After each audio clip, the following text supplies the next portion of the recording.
Welcome back. चलिए start करते हैं आज के रिवीजन सेशन को। और आज का हमारा टॉपिक है SA 501, जिसका नाम है audit evidence specific consideration for the selected item.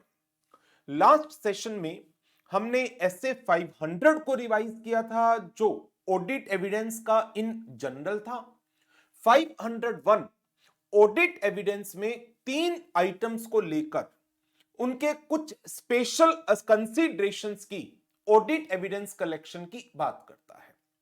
तो सबसे पहले आपको आइडिया होना चाहिए 3 फाइनेंशियल स्टेटमेंट आइटम्स कौन सी हैं जिसे SA 501 ने कवर किया, एंड देयर आफ्टर कौन से स्पेसिफिक कंसीडरेशन है जिसके प्रोसीजर SA 501 ने बताए हैं। SA 501 ऑडिटर को गाइड कर रहा है how to collect the sufficient appropriate audit evidence with respect to existence and condition of inventory, completeness of litigation and claims, presentation and disclosure of segment information।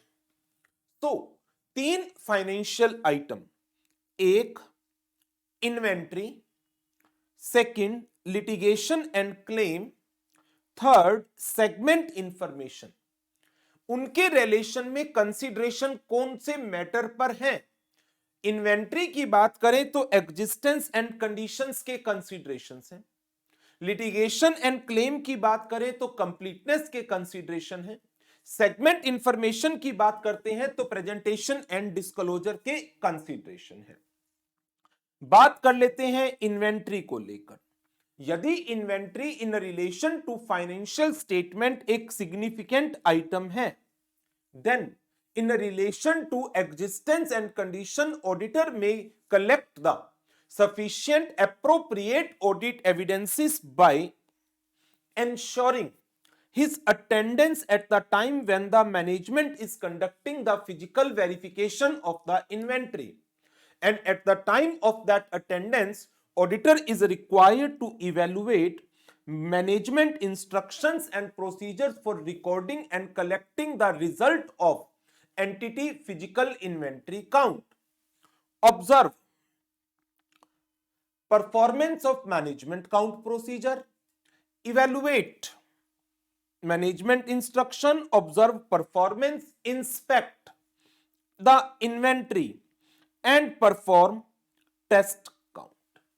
तो auditor inventory की existence and condition के reference में sufficient appropriate audit evidences collect कर सकता है bye ensuring his attendance at the time of physical verification being conducted by the management so as to evaluate number 1 management instructions and procedures for recording and collecting the results of entity physical inventory count। Observe what is the performance of management count procedures, inspect the inventory and perform the test count। अब जैसे आपने last session में SA 500 पढ़ा था, SA 500 में आपको बताया गया था what are the various methods to obtain audit evidence. कौन कौन से मेथड्स थे? Inquiry, inspection, observation, reperformance, recalculation, analytical procedures and external confirmation। As per SA 500, these are the various methods through which the auditor may collect the audit evidence। Now, अब देखो यहां पर SA 500 का एक मेथड ऑब्जर्वेशन यहां पर apply किया गया to observe the performance of management count procedure. Reperformance, जो काउंटिंग मैनेजमेंट कर रही है आप भी कुछ काउंटिंग को कर कर देख लीजिए, to perform the test count. Inspection किसकी? of the inventory. So inspection, observation, reperformance यहां पर अप्लाई किए गए हैं, किस लिए? To collect the sufficient appropriate audit evidence.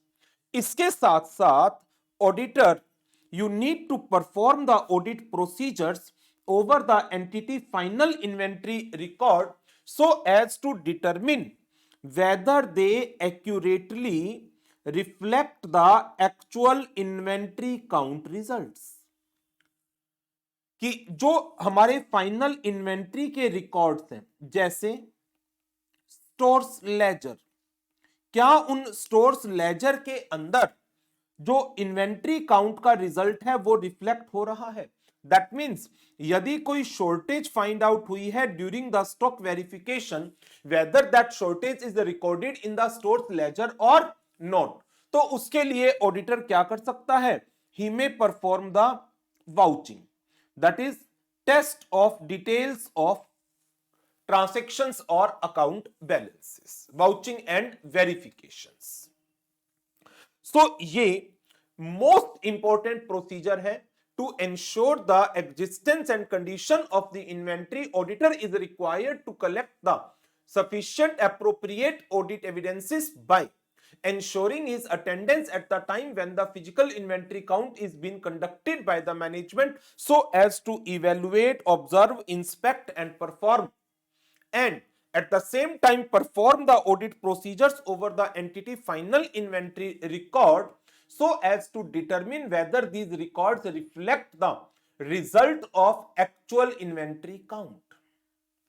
now अब अटेंडेंस के टॉपिक को थोड़ा सा और इलेबोरेट किया है स्टडी मटेरियल ने। Attendance at the physical inventory count क्या क्या चीजों को इन्वॉल्व करती है? Inspect the inventory to ascertain whether it exist होगी तभी तो उसको काउंट कर पाओगे। एंड इवेलुएट इट्स कंडीशन, कि वो रॉ मटेरियल की स्टेज पे है, डब्ल्यूआईपी की स्टेज पे है, ऑब्सोलीट मटेरियल है, डॉर्मेंट मटेरियल है, स्लो मूविंग मटेरियल है, क्या नेचर है, क्या कंडीशन है उस इन्वेंट्री की। And performing some test count. Observe compliance with management instructions and obtaining evidence as to the reliability of management count procedure. तो बेसिकली जो एसए ने बातें बताई हैं उन्हीं चीजों को दोबारा से रिपीट किया गया है। इंस्पेक्ट द इन्वेंट्री, ये आ गया पॉइंट, इंस्पेक्ट द इन्वेंट्री किस लिए? So as to ascertain its existence and condition, ये तो हमारी मेन असर्शन है ही जिसे हम चेक कर रहे हैं। एंड परफॉर्मिंग टेस्ट काउंट, यही तो है। Observe compliance with management instruction, अरे यही तो लिखा हुआ है मैनेजमेंट इंस्ट्रक्शन।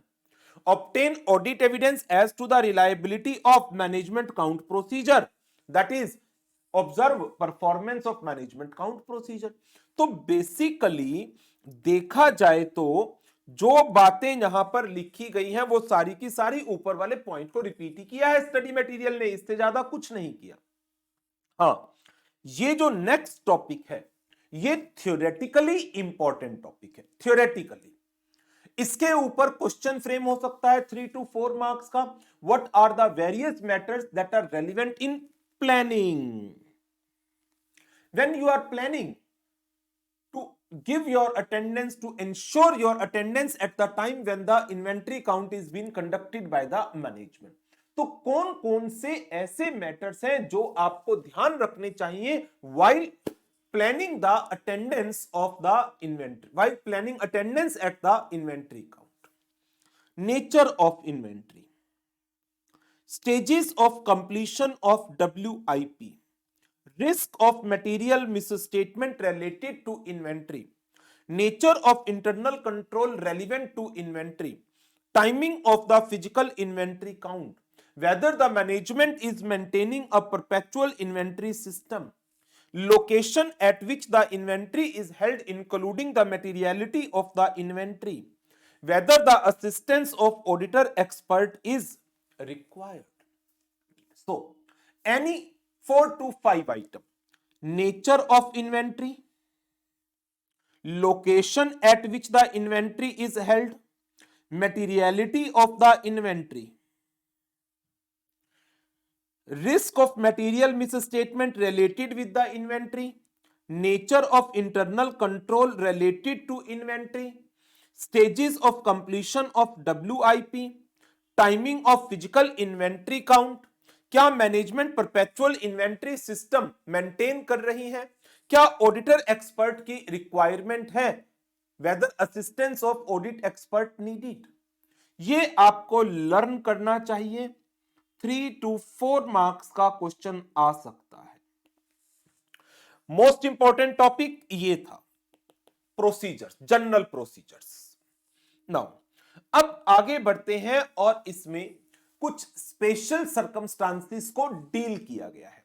स्पेशल सर्कमस्टांसिस में चार मेन सर्कमस्टांसिस आते हैं। नंबर 1, यदि मैनेजमेंट ने इन्वेंट्री काउंट किया at a date other than balance sheet date, या फिर auditor is not able to attend the inventory count on the decided date due to some unforeseen circumstances, या inventory count के time पर अपनी attendance को देना impractical है, या फिर inventory is been held by the third party. ये पर्टिकुलरली इंपॉर्टेंट टॉपिक है, inventory is been held by the third party.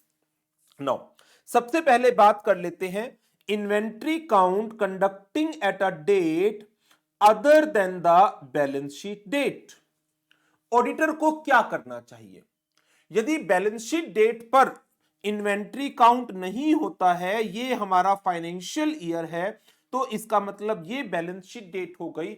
But balance sheet date 31 मार्च पर बहुत सारे काम होते हैं।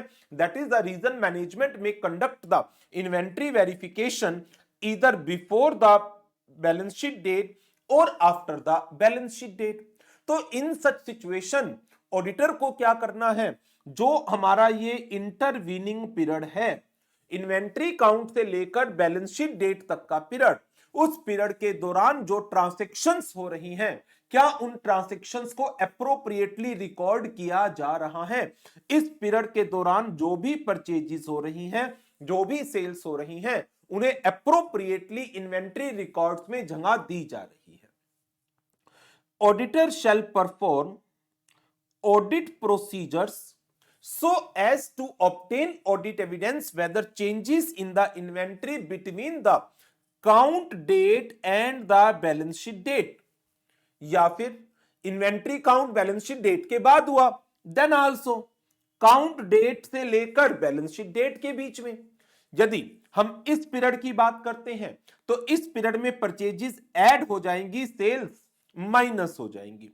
लेकिन यदि मैं बैलेंस शीट डेट के बाद इन्वेंट्री काउंट करता हूं तो जिस दिन इन्वेंट्री काउंट किया उसमें से परचेजेस को माइनस कर दो और सेल्स, जितनी क्वांटिटी सेल की उसे ऐड कर दो, बैलेंस शीट डेट पर आपकी इन्वेंट्री की फिगर आ जाएगी। तो in case inventory count is conducted at a date other than the balance sheet date, auditor shall perform the audit procedure to obtain the audit evidence whether changes in inventory between the count date and date of financial statement are being properly recorded. The relevant matter that are to be considered for this purpose. इसके लिए आपको क्या क्या चीजें consider करनी चाहिए। क्या management perpetual inventory records को प्रॉपरली एडजस्ट कर रही है for purchases and sales? What is the reliability of entity perpetual inventory record and what are the reasons for the differences between the information that is obtained during the physical inventory count and perpetual inventory system? तो ये भी 3 number के लिए question आ सकता है। What are the relevant matters to be considered for performing the audit procedures when the inventory count is being conducted at a date other than the balance sheet date? तो number 1, क्या management perpetual inventory records को properly adjust करती है? Perpetual inventory records ध्यान आ रहे हैं, जो LIFO, FIFO, average basis पर आप फाउंडेशन में इन्वेंट्री वैल्यूएशन के चैप्टर में इंटरमीडिएट में AS2 के अंदर या फिर कॉस्ट अकाउंटिंग के मटेरियल कॉस्ट के चैप्टर में स्टोर्स लेजर बनाते थे।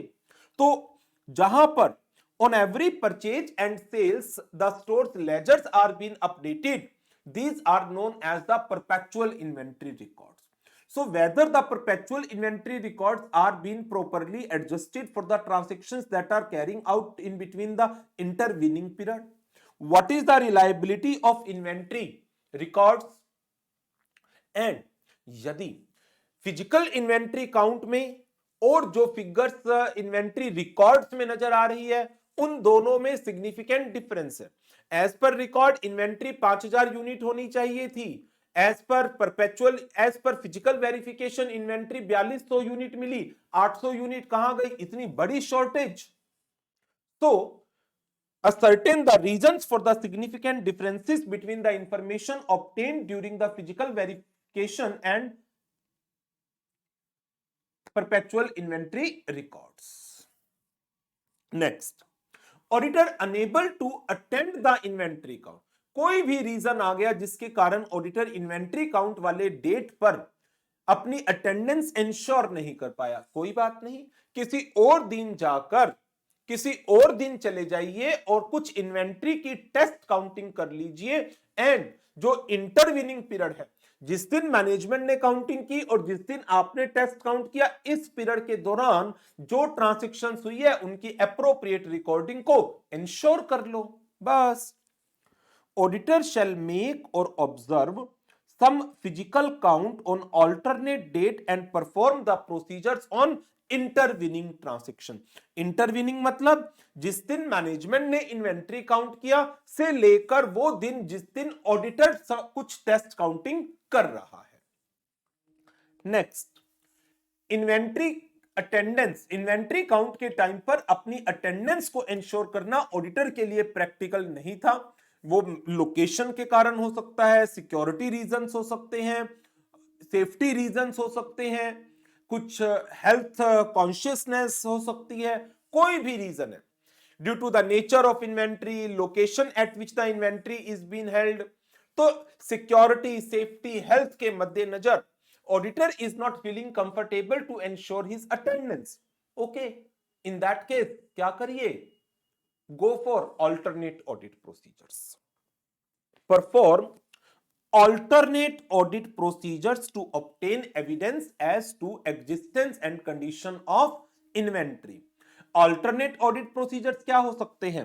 Inspection of documentation of subsequent sale of specific inventory item that are acquired or purchased prior to inventory count. जिस दिन मैनेजमेंट ने इन्वेंट्री काउंट किया, ये हम तो जा नहीं पाए इन्वेंट्री काउंट पर, इससे पहले आपने परचेज की थी, तो इससे पहले परचेज की तो काउंटिंग में आई होगी, यहां पर काउंटिंग हुई यहां पर, और तो काउंटिंग के बाद आपने क्या किया? सेल। तो जो आइटम आपने सेल की है आफ्टर द इन्वेंट्री काउंट, वो must be acquired before the inventory count, ऐसा होगा ना? हाँ, यदि आपने परचेज ही इन्वेंट्री काउंट के बाद किया, सेल भी इन्वेंट्री काउंट के बाद कर रहे हो, तो ये मेरा एरिया नहीं है, मुझे इन्वेंट्री काउंट वाले दिन की वेरिफिकेशन करनी है। कैसे? अल्टरनेट प्रोसीजर से। तो मैं इंस्पेक्ट करूंगा उन डॉक्यूमेंटेशन को जो सेल्स को रिप्रेजेंट करते हैं with respect to the inventory that was purchased prior to the date of inventory count. लेकिन अब यदि अल्टरनेट ऑडिट प्रोसीजर से भी auditor is not been able to collect the audit evidence, in that situation मेरे पास कोई opinion नहीं बचता except to modify the opinion as per SA 705। If it is not possible to do so, modify the opinion in accordance with S A 705। अब एक question arise होता है, impractical क्या है? Safety, security, health consciousness, health hazard, तो ये तो genuine reason बनते हैं। लेकिन कहो अरे भाई साहब 200 किलोमीटर दूर है, एक दिन लग जाएगा जाने आने में, ये जो आप डिफिकल्टी बता रहे हैं, इनकन्वीनियंसेस बता रहे हैं जनरल नेचर की, that will not be an impractical situation. Matters of general inconveniences to the auditor is not sufficient to support a decision by the auditor that inventory count is impractical. ये ध्यान रखिएगा. Next, inventory third party के पास है. So when the inventory is under the custody and the control of the third party and the inventory is material to the financial statement, auditor may collect the sufficient appropriate audit evidence by of requesting the confirmation from the third party as to the quantity and condition of inventory. तो basically ये क्या हो गया? External confirmations. Perform the inspection or other audit procedures that are appropriate in the circumstances. Other audit procedure, you may inspect the documentation like यदि inventory ware house में पड़ी है, ware house keeper से आप वेयर हाउस की receipt ले सकते हैं. Request the confirmation from other parties where the inventory is pledged as the collateral security. Attend third party physical inventory count of inventory यदि ये प्रैक्टिकल है तो. लेकिन यदि आप थर्ड पार्टी के यहां नहीं जा सकते, थर्ड पार्टी आपको अलाउ नहीं कर रही, तो थर्ड पार्टी का ऑडिटर तो होगा. थर्ड पार्टी अपने ऑडिटर को थोड़ी मना करेगी. तो obtain another auditor's report on adequacy of third party internal control for ensuring that inventory is properly counted and adequately safeguarded. So एक important topic है, यदि inventory is under the custody of third party and lying with the third party, auditor may request the confirmations from the third party as to the existence and condition of inventory held on behalf of our client. Number 2, perform inspection or other audit procedures. Other audit procedures, for example, inspection of documentation like warehouse receipt. Number 2, request the confirmation from third party where the inventory is pledged as the collateral security. And third one, if inventory counting by third party उस time पर आपको इजाजत मिलती है, you may attend the third party inventory count if it is practical. Otherwise obtain the another auditor report over the adequacy and effectiveness of the internal control of third party as to the safeguarding of inventory, existence and conditions of the. तो ये है हमारा S A 501 के अंदर first item, existence and condition of inventory. इसमें 3 topic particularly important बनते हैं. एक,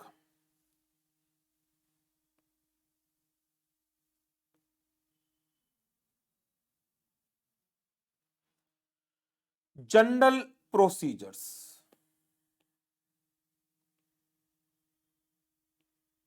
ये वाला पार्ट.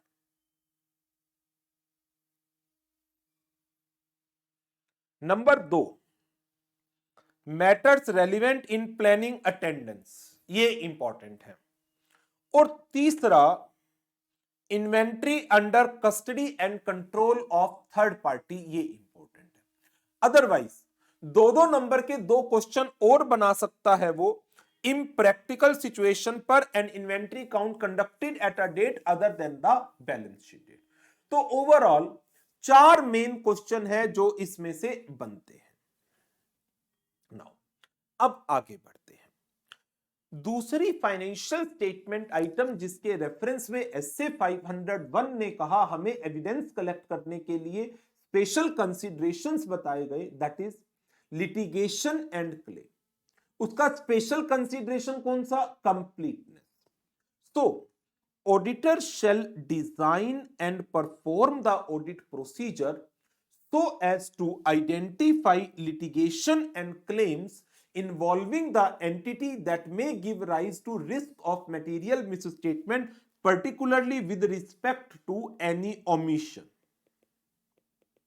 मेरा ऑब्जेक्टिव है लिटिगेशन एंड क्लेम के रेफरेंस में कंप्लीटनेस. तो कोई भी लिटिगेशन एंड क्लेम्स जो कंपनी का एग्जिस्ट करता है, whether it is appropriately completely disclosed in books of account and financial statement, and कोई भी pending litigation and claim has not been omitted to be recorded. इसके लिए ऑडिटर के 3 main procedure हैं. Auditor may conduct inquiry of management and others within the entity including in house legal counsel. Auditor may review the minutes of meeting of TCWG and correspondence between the entity and its external legal counsel. Reviewing the legal expense account. तो auditor के 3 general procedure है. Number 1, auditor may conduct the inquiry with the management and others within the entity including in house legal counsel. Auditor may review the legal expense account. Auditor may review the minutes of meetings and correspondence of management with the entity external legal counsel. Now अब बात आ जाती है इसके अंदर special circumstances की. Special circumstances के अंदर मेन एक है, बाकी 2-3 छोटे छोटे हैं. मेन एक है, यदि ऑडिटर ने आरएपी के दौरान क्या चीज फाइंड आउट की. रिस्क असेसमेंट प्रोसीजर के दौरान auditor identified there exist some risk. एक रिस्क एग्जिस्ट करता है. किस चीज का? मटेरियल मिस स्टेटमेंट का. किसके रिलेशन में? लिटिगेशन एंड क्लेम्स के रिलेशन में. Auditor is of the opinion that all the litigation and claims that are pending in the company might not have been identified and disclosed. तो ऐसी situation में now अब auditor के procedures क्या हैं. If auditor assess risk exist करता है regarding the litigation and claims that have been identified, or when audit procedures indicate that other material litigation or claims may exist, some omission might be there. Pending litigation might not have been identified in the financial statement. Then auditor may seek direct communication with the entity external legal counsel. तो यदि auditor को लगता है there is a risk of material misstatement with respect to litigation and claim, and based upon the audit procedures performed, auditor is of the opinion that some litigation and claims might be there that have not been identified. तो procedure क्या है?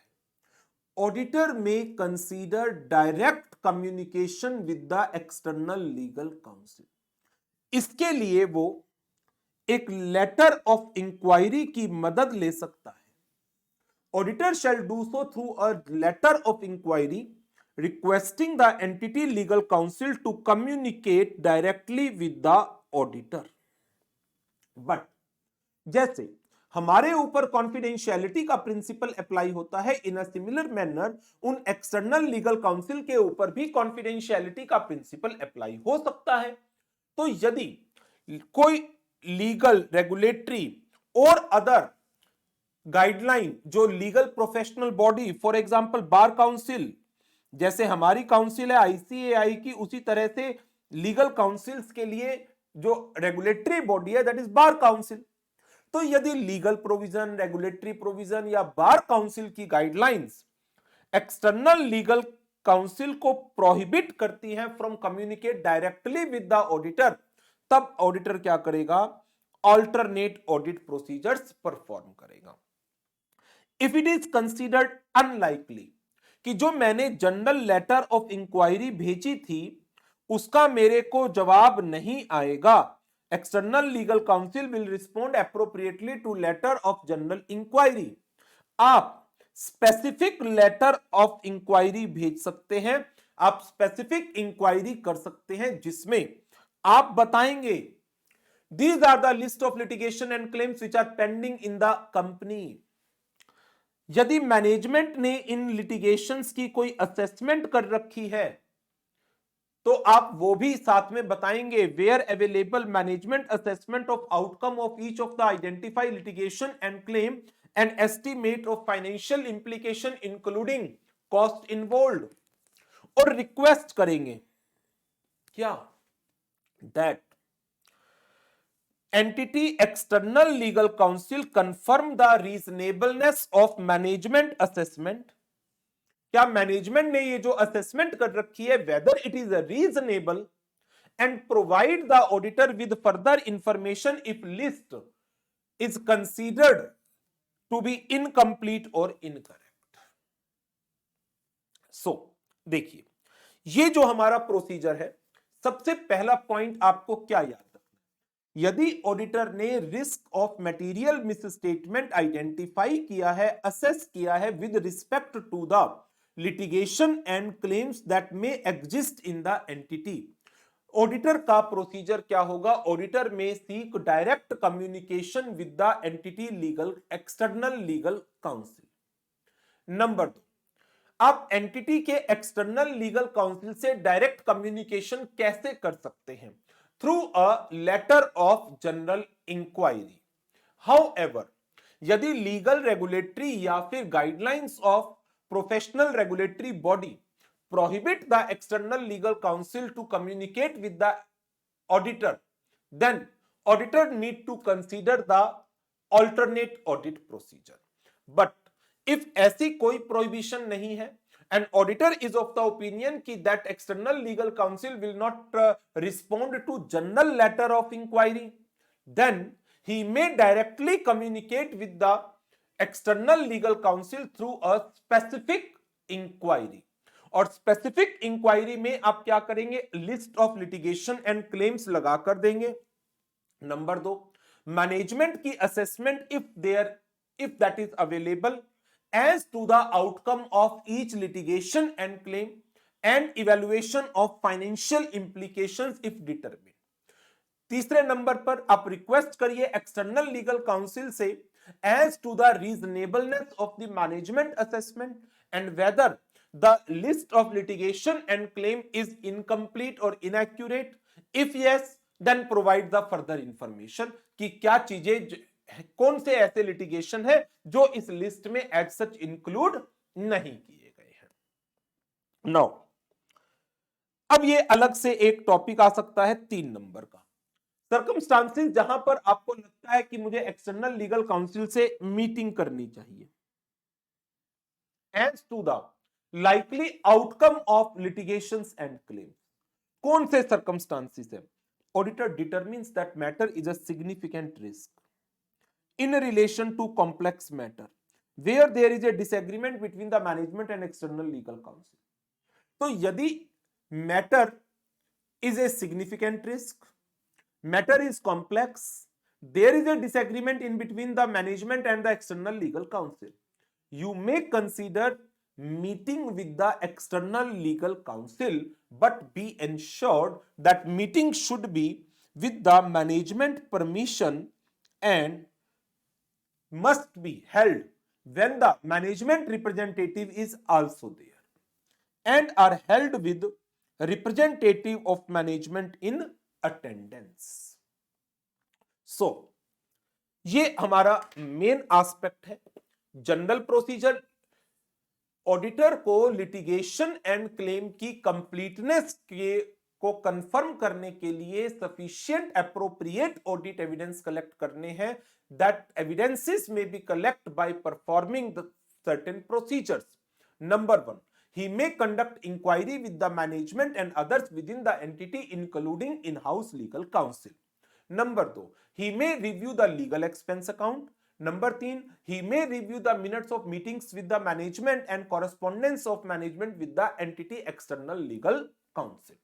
Thereafter, यदि auditor ने assess किया है risk of material misstatement with respect to litigation and claim, then auditor may seek direct communication with the entity external legal counsel and that direct communication may be with the letter of general inquiry.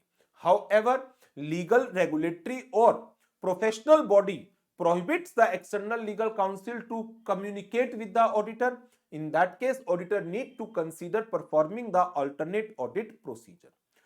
And if auditor is of the opinion that external legal counsel will not respond to the letter of general inquiry, he may seek the direct communication through the specific inquiry. और फिर specific inquiry में मैंने आपको बताया क्या क्या चीजें होंगी, list of litigation and claim, where available management outcome as to the each pending litigation and claim and financial implications. Third one, request करिए एक्सटर्नल लीगल काउंसिल से as to the reasonableness of management assessment of outcome of each litigation and claim and whether the list of litigation and claim is incomplete or inaccurate. उसके बाद कब आप meeting के बारे में सोच सकते हैं, यदि matter is a significant risk, या फिर matter is a complex matter, या फिर there is a disagreement between the management and the external legal counsel. Now अब छोटे छोटे से 2-3 पॉइंट है। यदि मैनेजमेंट ऑडिटर को रिफ्यूज कर दे कि आप ऑडिट एक्सटर्नल लीगल काउंसिल से कम्युनिकेट नहीं करेंगे, मैनेजमेंट ने रिफ्यूज नहीं किया, एक्सटर्नल लीगल काउंसिल ने मिलने से मना कर दिया, और ऑडिटर अल्टरनेट प्रोसीजर से अपने एविडेंस कलेक्ट नहीं कर पाता, तो ये सारी सिचुएशंस इशारा कर रही हैं दैट या तो मेरे काम पर लिमिटेशन लगाई गई, या फिर I am unable to perform my procedures, I am unable to collect sufficient appropriate audit evidence. Under this situation I need to modify the opinion as per SA 705। So ये था हमारा second item as to the litigation and claims. बढ़ते हैं third and last item के ऊपर, that is segment information. Segment information के reference में auditor is required to collect sufficient appropriate audit evidence whether the information is presented and disclosed as per the requirement of applicable financial reporting framework. जैसे accounting standard 17 उसने आपको बता रखा है reportable segments क्या होंगे, कैसे सेगमेंट्स की इंफॉर्मेशन को रिपोर्ट करना है, कौन कौन सी इंफॉर्मेशन को रिपोर्ट करना है। सो ऑडिटर आपको sufficient appropriate audit evidences collect करने हैं regarding the presentation and disclosure of segment information in accordance with the FRF by obtaining an understanding of the methods used by the management in determining the segment information। आप management के उन methods को जिसके through management is identifying the determining the segment information, उनको understand करिए और check करिए क्या ये methods they are appropriate so as to ensure that disclosures as required by the FRF are met. Evaluate whether such methods are likely to result in the disclosure in accordance with the applicable FRF and where appropriate test check करिए application of such method, क्या ऐसे method follow भी हो रहे हैं। आपका method बहुत अच्छा है, बहुत ही अच्छा है, बहुत ही अच्छा है, इनके बेसिस पर आप सारी segment information as per the AS 17 identify कर पाएंगे। बट क्या चीजों के अच्छा होने का मतलब यह है कि सब चीजें अच्छी होंगी? जैसे नोट्स तो बहुत ही अच्छे हैं, बहुत ही अच्छे हैं, बहुत ही अच्छे हैं, लेकिन क्या इन नोट्स के अच्छा होने का मतलब है? ये मतलब तभी बनेगा जब इन्हें याद करोगे और एग्जाम में इनके अकॉर्डिंग लिख कर आओगे। तो लिखकर आए हो या नहीं लिखकर आए ये कब पता चलेगा? जब आपका पेपर हो जाएगा, रिजल्ट आ जाएगा, आंसर कॉपी निकलवा लोगे, आंसर कॉपी से मैं इसको मैच करूंगा, that is known as test the application of such method, whether management ने इन मेथड्स को अप्लाई भी किया है या नहीं किया। You may perform analytical procedure or other audit procedures that are appropriate in the circumstances। Last year के जो सेगमेंट थे उनसे कंपेयर कर लो, that is what analytical procedure. तो देखो जो एसए 500 में कल हमने मेथड्स पढ़े लास्ट सेशन में, इंक्वायरी आया है जी सर, कहां आया? लिटिगेशन में इंक्वायरी। इंस्पेक्शन आया, बहुत जगह आया। एनालिटिकल प्रोसीजर आया, ये आ गया जी एनालिटिकल प्रोसीजर भी। एक्सटर्नल कंफर्मेशंस आई, बिल्कुल आई। ऑब्जर्वेशन आया, बिल्कुल आया। सो ये जो वेरियस मेथड्स है, inquiry, inspection, observation, recalculation, reperformance, analytical procedure, external confirmation, ये डिफरेंट टाइम्स पर different kinds of audit evidences को कलेक्ट करने के लिए यूज किए जाते हैं। और कौन सा मेथड यूज होगा, कब यूज होगा, कितना यूज होगा, कैसे यूज होगा, that is professional judgement of auditor. So auditor आपको सेगमेंट इंफॉर्मेशन की प्रेजेंटेशन एंड डिस्क्लोजर के रेफरेंस में sufficient appropriate audit evidences collect करने हैं by obtaining an understanding of the methods used by the management in determining the segment information, evaluate whether such methods are likely to result in disclosures as per FRF, and where required test the application of such method. And in addition to this understanding, auditor may perform analytical or other procedures as appropriate in the circumstances. अब ये है 3 से 4 number का एक pure theoretical topic but important. What are the various matters that may be relevant when obtaining an understanding of the methods used by the management in determining the segment information? तो जो अब आप management के methods की understanding लेते हैं तो उस टाइम पर कौन से मैटर्स हैं जो आपके लिए रेलिवेंट बनते हैं? Sales transfer and charges between the segments. दो सेगमेंट्स के बीच में आपस में sale, transfer, implying charges and elimination of inter segment amounts, comparison with the budget and other expected results, allocation of cost and assets among the various segments, consistency with the prior period and adequacy of the disclosures. So कौन सी चीजें ध्यान में रखनी है जब आप understanding लेते हैं एज टू द मेथड? तो इसमें एक बात आएगी, सेगमेंट्स के बीच में आपस में सेल्स कैसे होती हैं, ट्रांसफर्स कैसे हैं, चार्जेस कैसे हैं, और जो इंटर सेगमेंट अमाउंट है उनकी एलिमिनेशन कैसे है, how the cost and assets are been allocated among the various segments, whether the information, whether the segments identified, whether the segments reported are consistent with the prior period. क्या कोई inadequacy है current period और prior period के segment informations के अंदर? Comparison with the budgets and other expected results, budgeted data के हिसाब से किसी सेगमेंट का रिजल्ट क्या आना चाहिए था और एक्चुअल में क्या आया है, आप वो कंपैरिजन भी कर सकते हैं। तो ये एक प्योर थ्योरेटिकल टॉपिक है बट 3 to 4 मार्क्स के लिए comparatively important. So this is all about SA 501.